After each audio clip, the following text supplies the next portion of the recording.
live in 3, 2.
Professor Ina Vachena, of Vice Dean, Teaching and Learning in our Faculty of Science. Professor Nomngongo, our inductee this evening.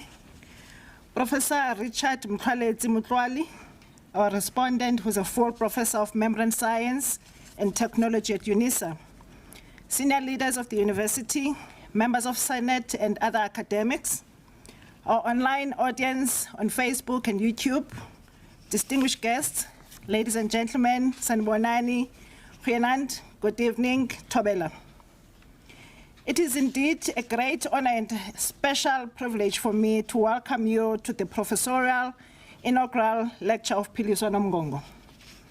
As I do so, I wish to express a warm welcome to her loved ones, special guests, and her colleagues. This is indeed a proud and joyful, yet a landmark moment for all of you, for Philiswa, and of course, for us here at UJ, higher education in South Africa and beyond. The inauguration of professors is a public ceremony in which newly appointed professors are inducted into the office by the Vice-Chancellor functionary and deliver their inaugural addresses. The ceremony has its roots in the medieval university and serves multiple purposes. Firstly, it is an expression of welcome and an entry for new professors joining the circle of colleagues who are already professors. Secondly, it provides a platform for professors to display their expertise in the discipline and showcase their research. Traditionally, in isiXhosa, we say ukuthweswa isidanga kwisigaba sobunjingalwazi. This, loosely translated, refers to assuming the role of professors. Of course, in colonial traditions subscribed to by universities, this refers to the gown and the cap. The wise one would accept a blanket, ingubo, ngesiXhosa. Once we have listened to the inaugural address, the gown or ingubo, denoting the professorship, will be formally assumed. We gather to bear witness to the entry of Professor Philiswa Nomngongo to the illustrious community of scholars at the university. It is a celebration of the contributions to the discipline and ultimately the impact on society. Professors provide a university with its identity, character, academic integrity, and legitimacy. The inaugural lecture is a rite of passage following the confirmation of the appointment of the person as a professor. This evening, ladies and gentlemen, we will listen to Professor Nomngongo as the gown goes to town.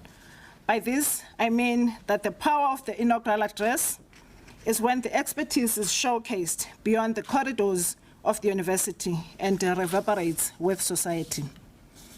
It stands out as a moment of pride for the incumbent, the family, fellow scholars, the university, and ultimately society. For the German philosopher and diplomat Humboldt referred to the university as a whole community of scholars and students engaged in a common search for the truth. Newman talked about teaching universal knowledge. And recently, universities have been viewed as instrumentalists serving the purpose of the economy or utilitarian in purpose. I would hope that we can break out of these narrow conceptualizations and reflect on the university as contributing to the public good. Edward Said, in an article on defiance and taking positions, offers a formulation on the ideal role of the true intellectual as, open quotes, one who commands a vast knowledge of the person's discipline, who is rigorous in the analysis of literature, who views being an intellectual as a vocation, the intellectual who considers it necessary to step into the public sphere and to speak truth to power, namely to question, interpret, and understand authority rather than consolidating it, to step out of the boundaries of the academy, to connect oneself, to affiliate oneself, to align oneself with an ongoing process or contest of some sort, perhaps with the aim of improving the lot of the oppressed. The intellectual who functions as a kind of public memory to recall what is forgotten or ignored, to make the connections that are otherwise hidden, and to provide alternatives to mistaken policies, close quote. It remains then for us as a university with a Pan-African vision to derive our mandate as intellectuals and as professors. How do we embrace the role of a professor as a disruptor while continuing to be flagship carriers of our discipline? This evening, ladies and gentlemen, we will listen to Professor Nomngongo as one further step in the journey of being a professor. This is a journey which does not culminate once the lecture has been given. It is a self-reflective pause in the journey of the professor, with a promise of more to enrich our minds and simultaneously contributing to the rich intellectual body of work in the discipline. Now, please allow me to invite our Vice Dean Teaching and Learning, Professor Ina Wagner, to introduce Professor Nomngongo. I thank you. Ngiyaleboga, ngiyabonga, bayadanki.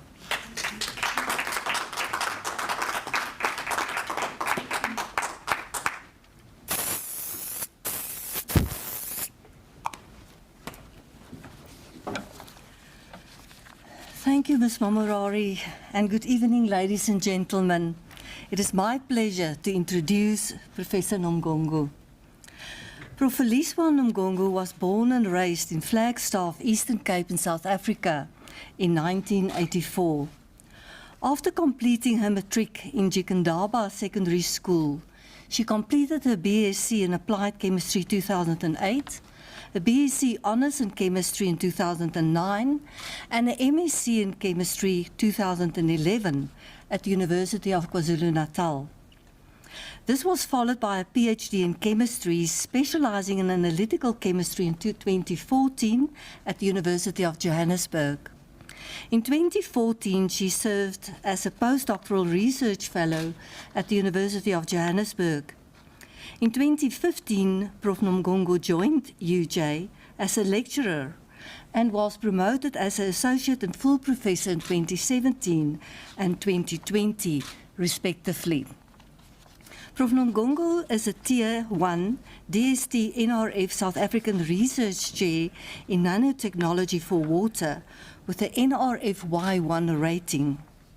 Her scientific career has been dedicated to environmental chemistry in nanotechnology, aiming in solving different environmental problems in the field of water quality and environmental protection. Her most important contributions have been particularly in the development of sample preparation methodologies, using nanostructured materials as an adsorbent for monitoring of inorganic, toxic trace metals and metalloids, and organic pollutants, more specifically emerging pollutants which include pesticides, endocrine disruptors, and personal care and pharmaceutical products in water systems. Prof Nomngongo's current research includes the application of various nanomaterial materials in fields that are attracting increased interest, such as wastewater treatment, groundwater remediation, water quality monitoring, developing of water quality sensors, treatment, and the recovery of precious metals, amongst others. Her research achievements have been recognized through prestigious fellowships and awards. The L'Oreal UNESCO Sub-Saharan Women in Science Regional Fellowship in 2014, the South African Women in Science Award in the Distinguished Young Women Research in the Natural and Engineering Science category in 2017, and the Vice-Chancellor's Distinguished Award, Most Promising Young Researcher of the Year in 2017. Her other recognitions include African Academy of Science Affiliate, the South African Women in Leadership's Award winner to the top 10, the 2019-2020 NSTF South African 23 Award finalist in the category TW Kambule, Emerging Researcher and Engineering Research Capacity Development, and Mail and Guardian 200 Young South Africans. During her 6 years at the University of Johannesburg, that is 2015 until present, Prof Nomngongo has supervised and co-supervised 28 MSc and 13 PhD students.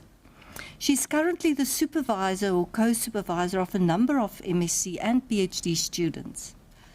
She is the author or co-author of 103 peer-reviewed publications, 7 book chapters, 2 peer-reviewed conference proceedings, and has presented more than 50 keynote and invited contributions as scientific conferences. Her Google Scholar, Scopus and Web of Science H-index are 22, 19 and 19 respectively. It is now my pleasure to introduce to you Professor Nomngongo.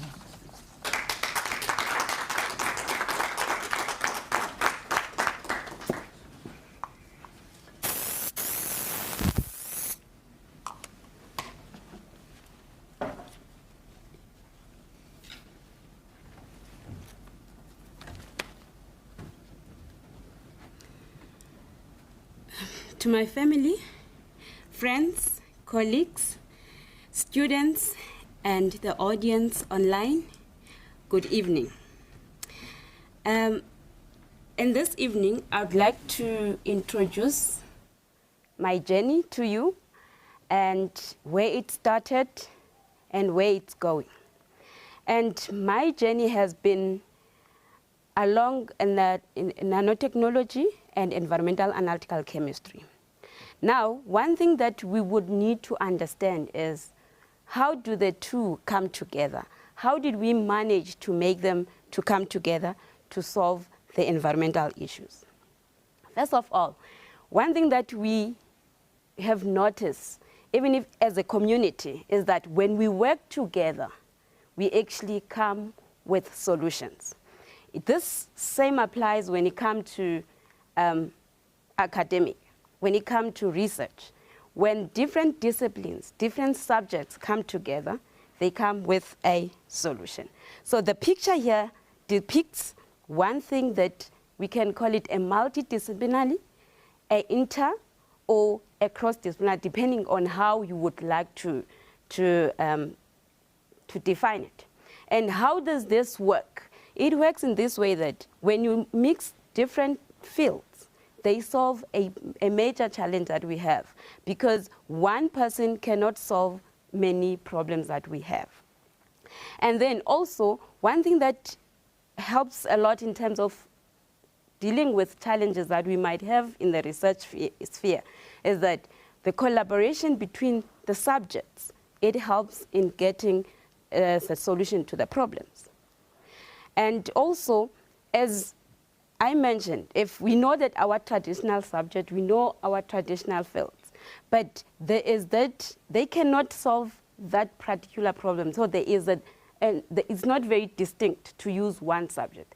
And then with that introduction, then it then give us to, it helps us to understand how do we then come up with a field called environmental analytical chemistry. This is because analytical chemistry and environmental chemistry, they always go together, they are related, they are interlinked, and we cannot be able to separate them. Then that's why it makes sense to have something called environmental analytical chemistry. Just to illustrate, how does it come together? How does it give us the solutions? Now, the picture here gives us a very complex subject called analytical chemistry, which involves problem. You need to know what is the problem. And in my case, and my research group, the problem is always what pollutants do we have in water. And for us to be able to tell those particular pollutants that are in water, we need to do so much. And you can see the picture, it shows how they are interlinked. And then once we then have something called an analytical method. What does an analytical method help us to do? It helps us to solve the environmental issues. It helps us to be able to investigate whether there is an issue or there is no issue. And then for that matter, what happens is that the more we advance in analytical chemistry, we see the advancement in environmental chemistry. And then when we get more understanding of what is happening in the environment, we end up improving in the analytical chemistry field. And one who is an analytical chemist, maybe listening or in the room, will understand that. In 1990, the instrument that were being used, they were not capable of telling all the pollutants that are in water. But today, there is a lot of improvement in terms of the instrumentation. How does that happen? It's because the more the pollutants we are discovered in the environment, the more we need to advance in terms of the methods that we are developing. Therefore, combining those two, you will get the analytical environmental chemistry.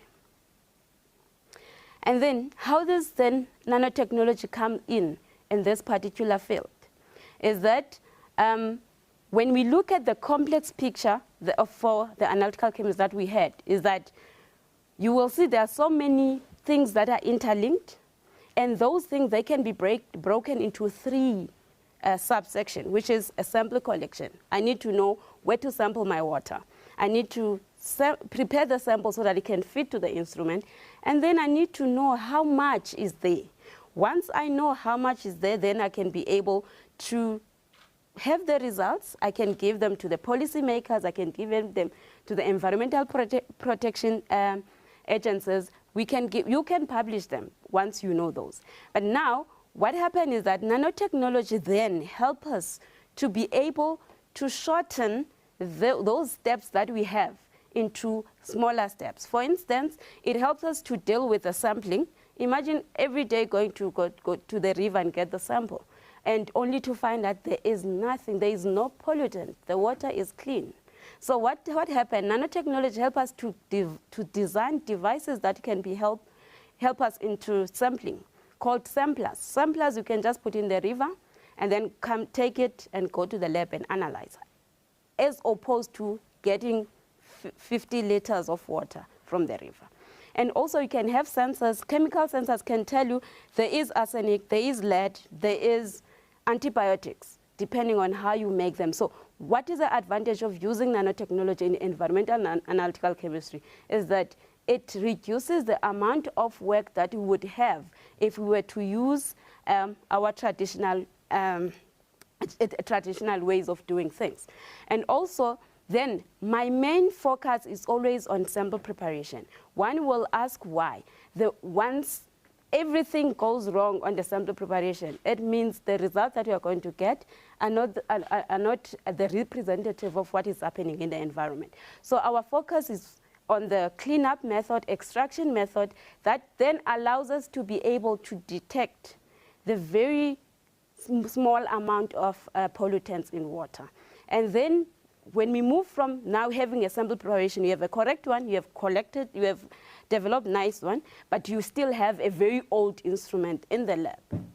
then you can actually use nanotechnology to design the detection methods. You can be able to, if it's a chromatography, you can design your own column that will speak to your problem.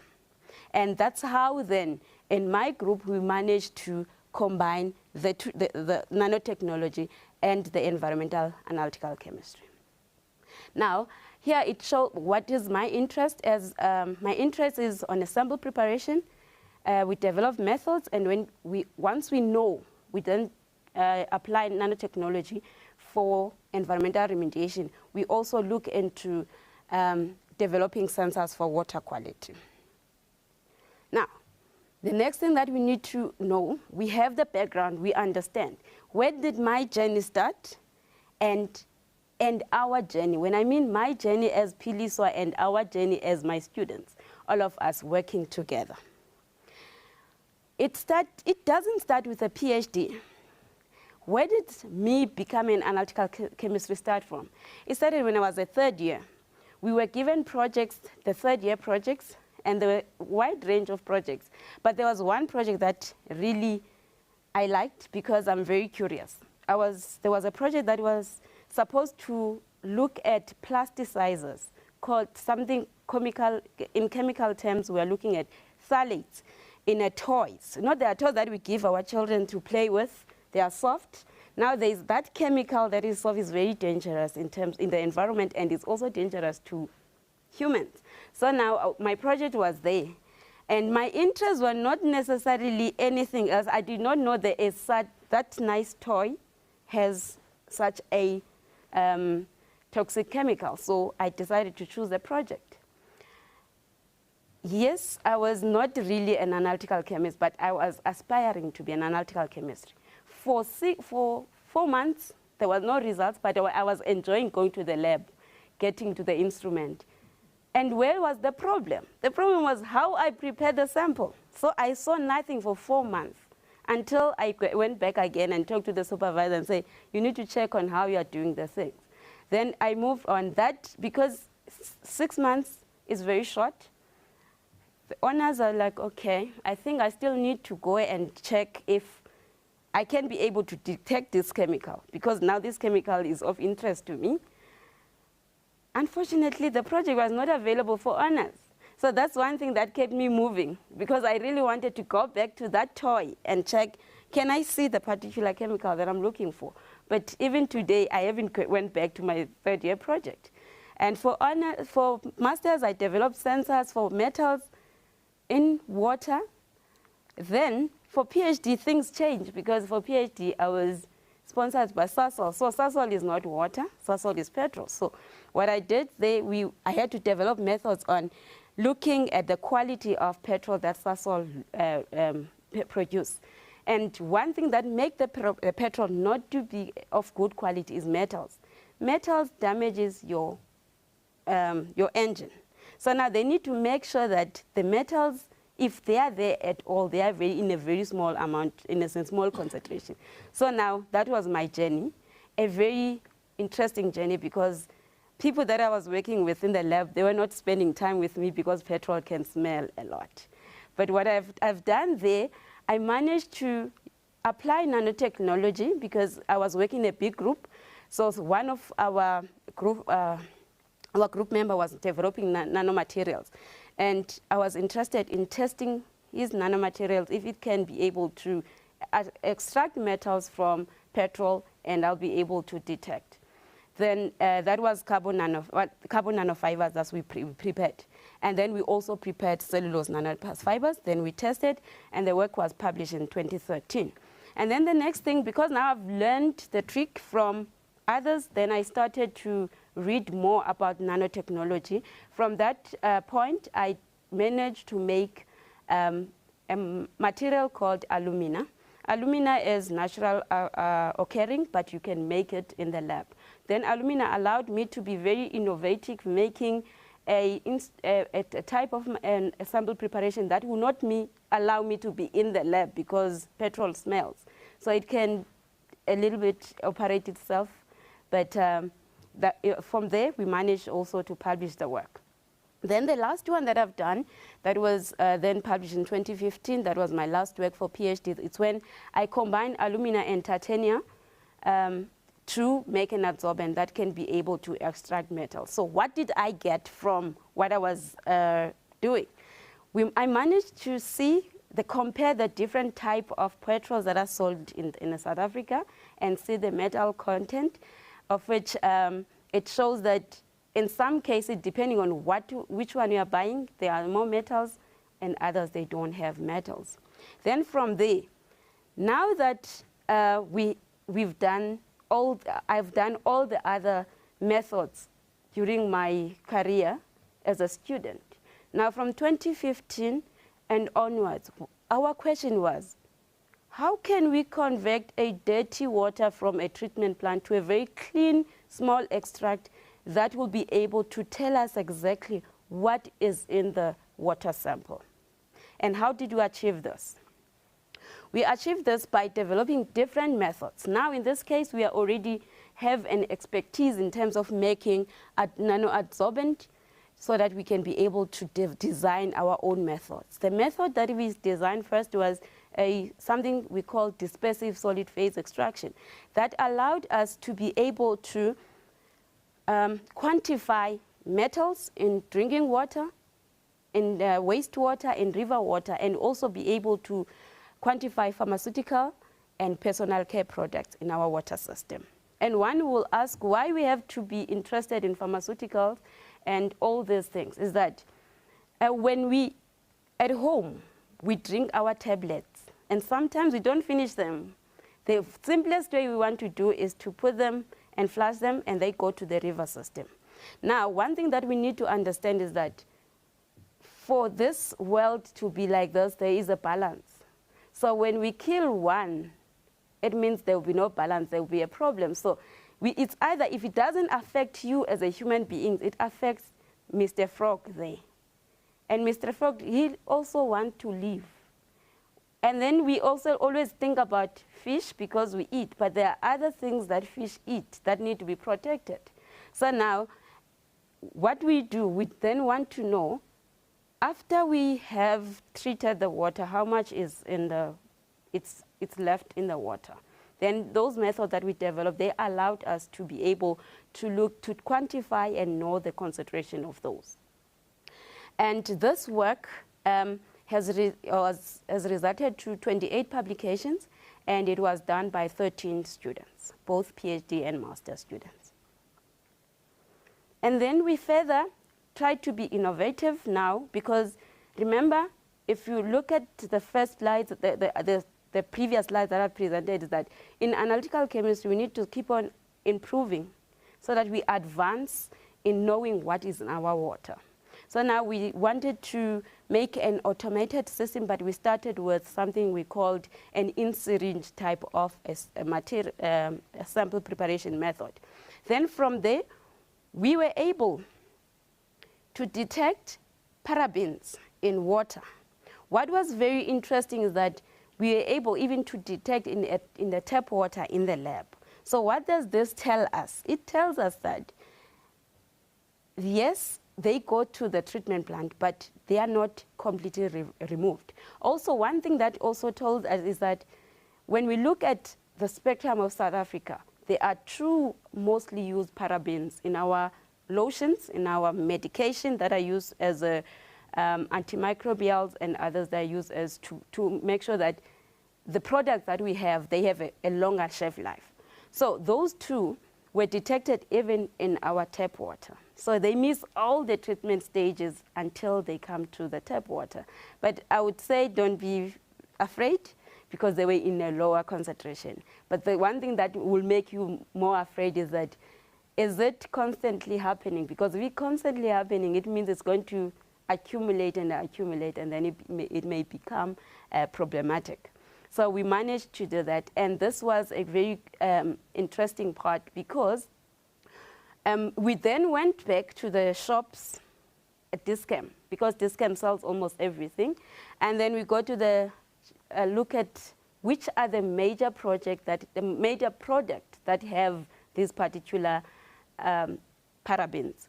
and we realize it's the one that we use almost on a daily basis, then it makes sense why we would find them in our tap water, because they are daily, every day they're being released to the water system.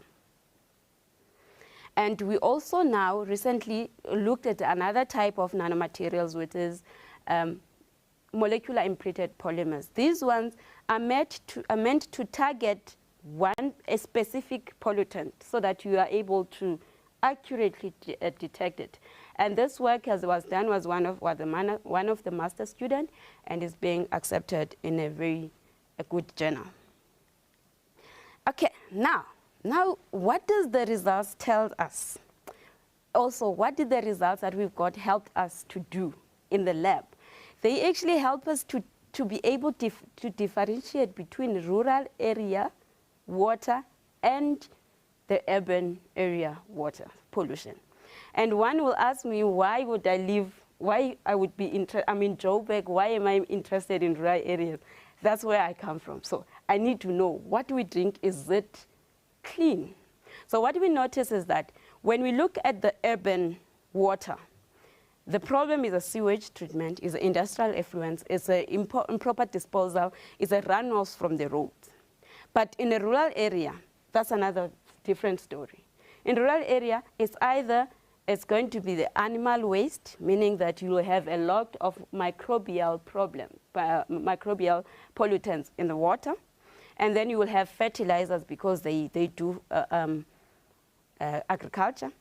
Also, in cases where we are looking at borehole water, depending on where the pit latrines are, you are able to see that they actually contaminate the drinking water system.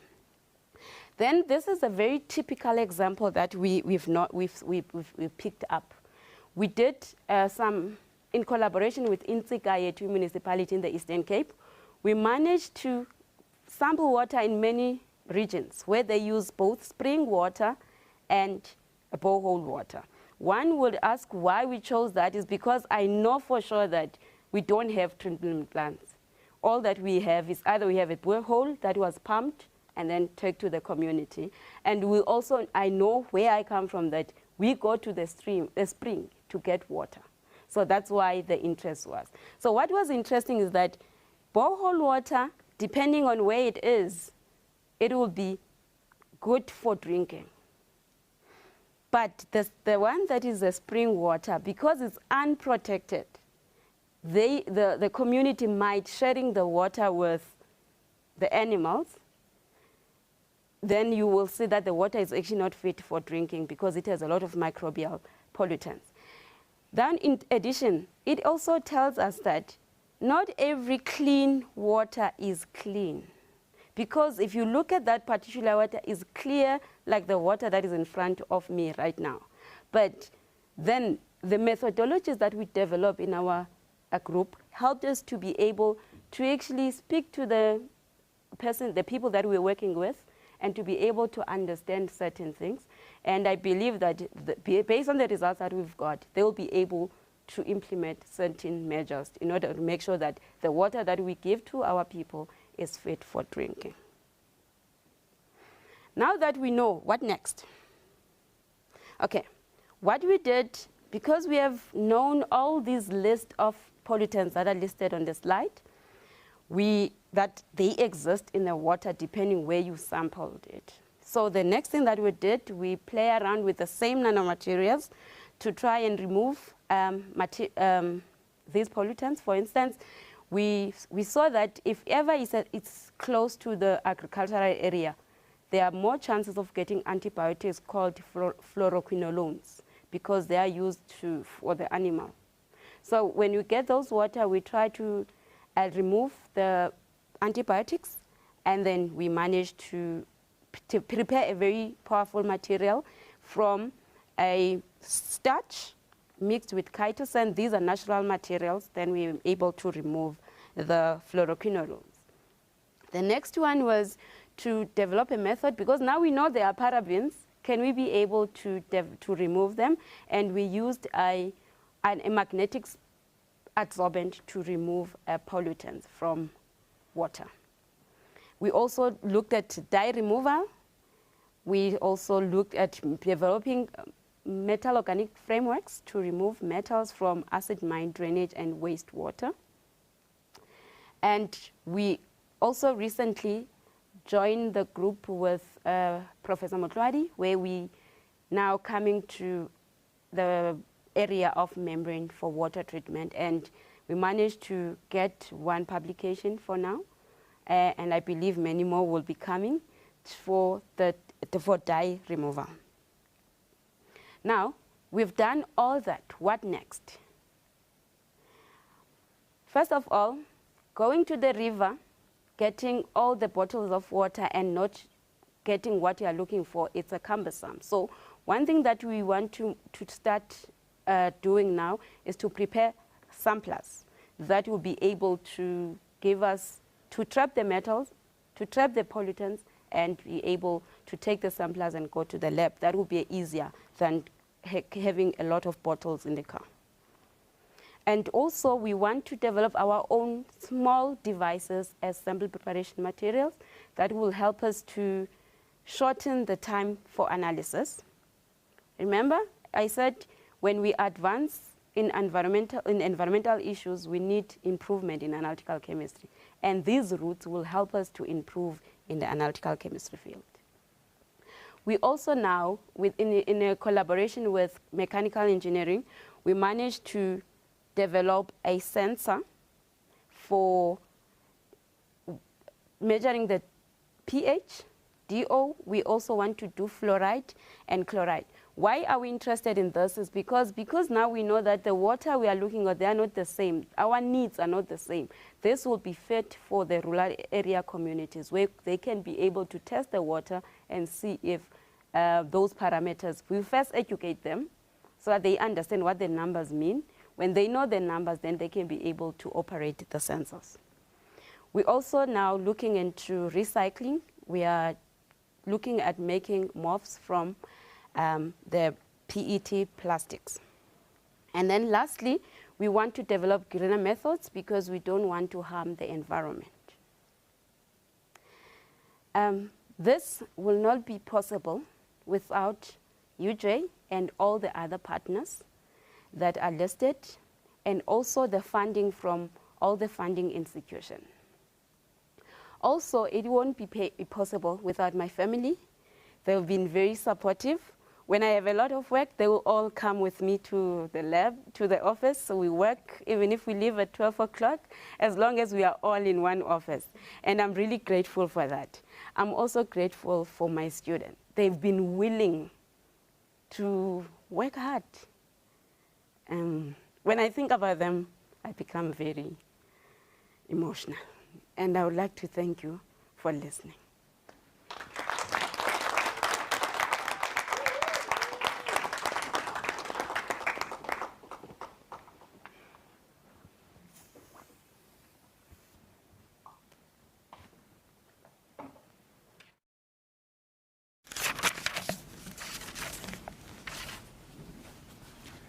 Good evening, colleagues.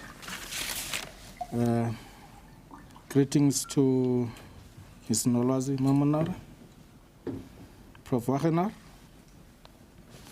Professor Nomngongo, family and friends, students.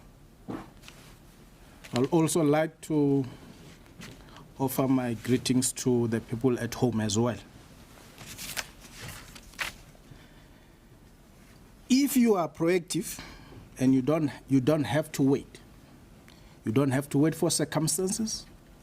You don't have to wait for anyone to give you anything.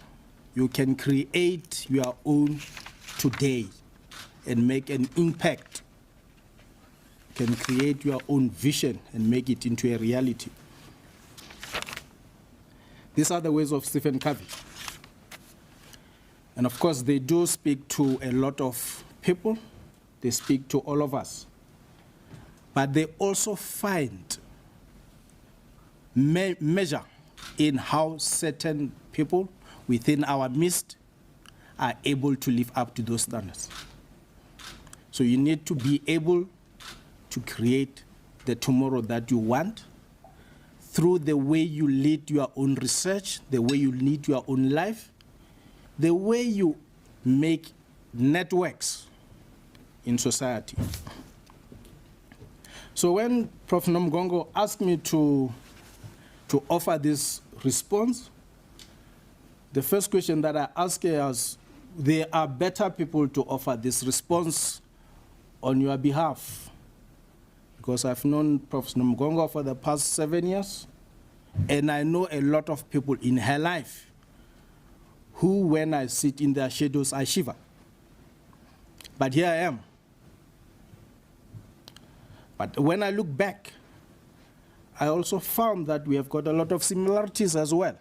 For one, we went to the same university, different years apart. She walked where I walked, and I found her in UJ.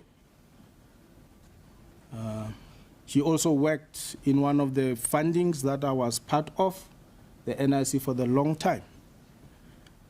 Therefore, I feel proud to be here, but I also feel humbled as well to be part of this journey with Prof Nomngongo. Now, there are certain things that I've learned, of course, by working with her since I came to UJ. She's young, she's very energetic, she works hard, she arrives first before 6 o'clock, she leaves after 9, probably because she didn't know how to drive very well. She was avoiding traffic. But of course, as she said also, it means it had a lot of things to do with family support as well. One of the things that she also does is not just to work very hard, but she's available to all her students all the time. Now, most of us do not avail ourselves to our students. We are absentee supervisors. She's not one of those. If you go to her office, whether it's 6 o'clock in the morning, 6 in the evening, she will be with some of her students. There they are at the back. They are here to witness, and they can bear witness to that. Dr. Dimpe, you can bear witness to her being available. Lutando, you can do the same. So she is really an inspiration to most of us, even though we always say we do not have time for our students, even though they are our main clients. So one of the things that I've learned from her is just that. Of course, as she has presented today, you have seen that most of her research is focused at solving local challenges. Now, her research has got an outward-looking impact on society. And this is not because the government demands of it. This is not because the university demands of it. This is because of life experiences she has faced. She has given examples of how good or bad the waters from a village is. And most of us can attest to that. Wherever we come from, probably from some village in some hinterlands at the borders of South Africa, towards the ocean or towards Zimbabwe, the water that we drink is the same. Terrible. We grow up with those things. But her research and her vision is to come up with solutions to address those things, which for me is a very good thing. She's also very passionate about developing her communities. She's got interest in making sure that her students get the best exposure, whether in the university, through her networks overseas, and in other universities locally. Her students are well-traveled, so they are better exposed to other challenges, which is really what we really aspire as a society. But this is really about the vision of being a professor. Professors are almost like prophets. They are conscious to society. Their life, they lead, should tell society this is where we want to be. if all of us who goes by the name of professor, we can say this is where we want to see our society thrive. This is not about ourselves, it's more about others. If we lift others, we lift society. If you pull the one below you, you also rise above. And this is really what I've learned. Most of the colleagues, I'm sure she has worked with all the colleagues in the department. She has co-published with most of them. She's co-supervised, which is really part of being a professor. You become part of society, whether it's within the department, within the university, and within the world at large. And I think he has been able to show this. So with all this response, I hope it's a response, but I also hope it's me hitting the drum for her, because I work with her, I've experienced her energy, and I've learned a lot. I've learned a lot of things, even though she's my junior. I've learned a lot of things from her. She has assisted me with a lot of students who I could not assist because I did not have the time. But she found time for my students, which I'm grateful for. And I think, Prof, keep it up, be the light in the community, be a guidance to your students, show your colleagues what is possible. Talk is cheap, let the work speak for themselves.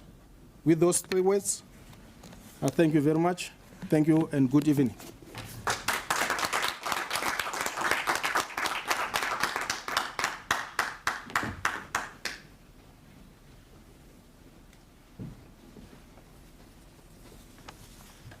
Thank you, Professor Mutlwali, for that humble and powerful response. I think we can all say we join you in hitting the drums for Professor Nomngongo on the wonderful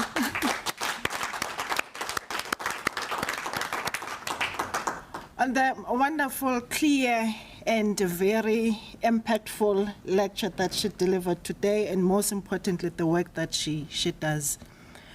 And ladies and gentlemen, I'm now going to once again ask Professor Inauguration to come up and perform the robing of Professor Nomngongo.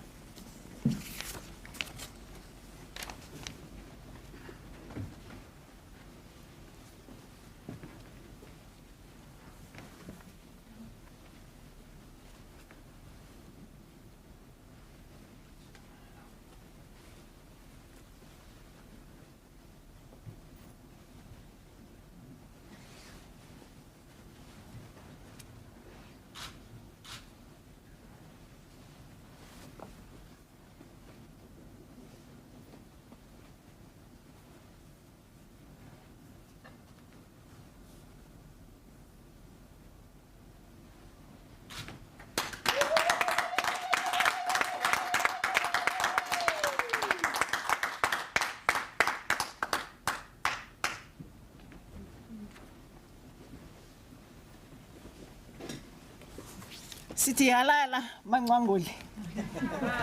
Halala. NgesiXhosa sithi ukwanda kwaliwa ngumthakathi. And on behalf of our Vice Chancellor, the University of Johannesburg at large, congratulations once again. We're proud of you and we wish you the best of everything in your future endeavors in the career. You have made us proud. Congratulations. And ladies and gentlemen, with that, we have now come to the end of our proceedings for this evening. Thank you for joining us tonight. I wish you well and have a lovely and a good evening. Good night.